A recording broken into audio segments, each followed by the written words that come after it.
Ang programang ito ay rated SPG. Striktong patnubay at gabay ng magulang ang kailangan. Maaaring may masiselang tema, lengguwahe, karahasan, sexual, horror o droga na hindi angkop. Malaki ang pasasalamat ni Tanggol sa kanyang ninong Mando.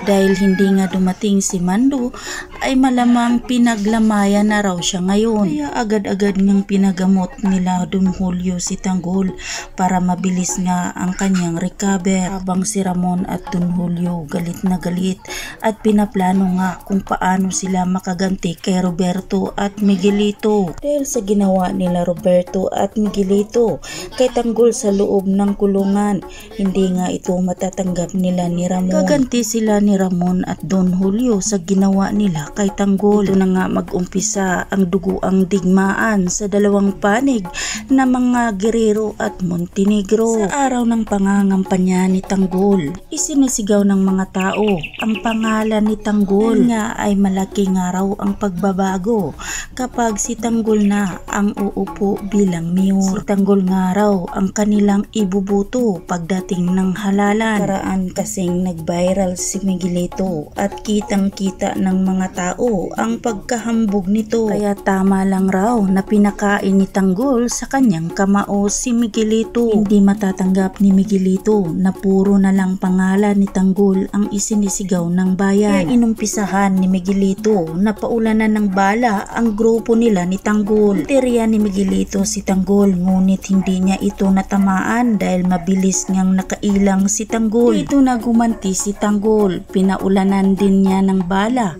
ang grupo nila ni Miguelito. Dahil walang laban sila Roberto, takot siyang matamaan si Miguelito.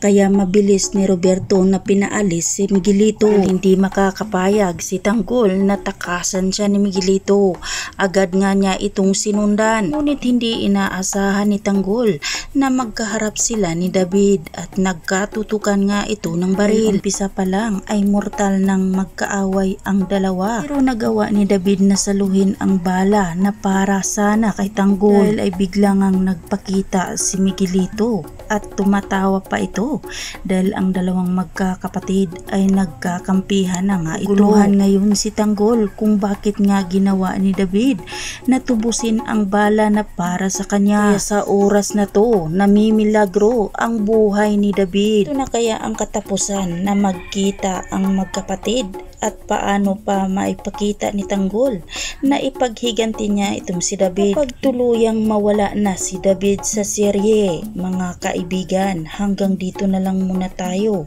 at aabangan na lang natin ang mga susunod pang mga pangyayari dito lang sa APJ Batang Quiapo.